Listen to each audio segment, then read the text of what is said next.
তো hello guys, welcome back to my YouTube channel সম্পাকি channel তরফ থেকে তোমাদেরকে অনেক অনেক স্বাগত। তো আজকের রেসিপিটা হচ্ছে জামের চাটনি। তো একজন কমেন্ট করেছে জামের চাটনি দেখার জন্য। তো কিভাবে বানাবো চলো দেখাই। তো এই রেসিপিটার জন্য কি কি লাগবে: মুড়ি, শুকনা লঙ্কা, পাঁচফোড়ন, চিনি, লবণ আর ধুয়ে রেখেছি জামগুলো। কড়াই বসিয়ে দিয়েছি, দিয়ে দিব পরিমাণ মতন জল।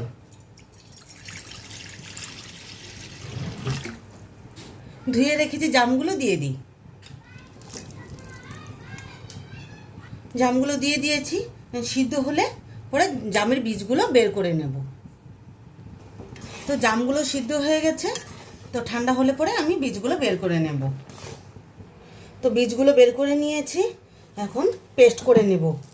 আর সিদ্ধ করেছি যে জলটা দিয়ে দিব।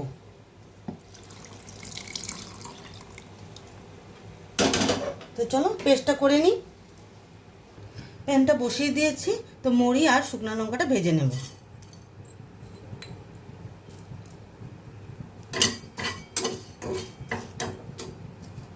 তো কড়াই বসিয়ে দিয়েছি, আবারও দিয়ে দিব রিফাইন তেল।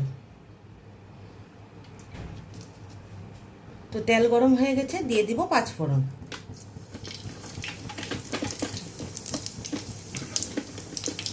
তো ফোড়ন হয়ে গেছে, তো জামটা পেস্ট করে রেখেছি এটা দিয়ে দিলাম। তো দিয়ে দিব লবণ।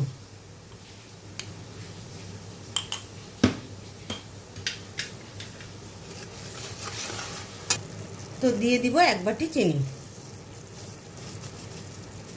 তো জামের চাটনিটা হয়ে গেছে, তো ভেজে রেখেছি মুড়ি আর শুকনো লঙ্কা এটা দিয়ে দিব।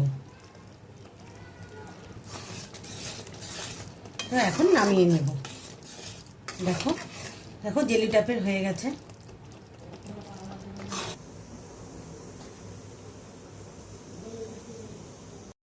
তো আমার এই রেসিপিটা কেমন লেগেছে অবশ্যই কমেন্টে জানাবে, আর লাইক, শেয়ার অ্যান্ড সাবস্ক্রাইব করতে একদম ভুলবে না। বাই।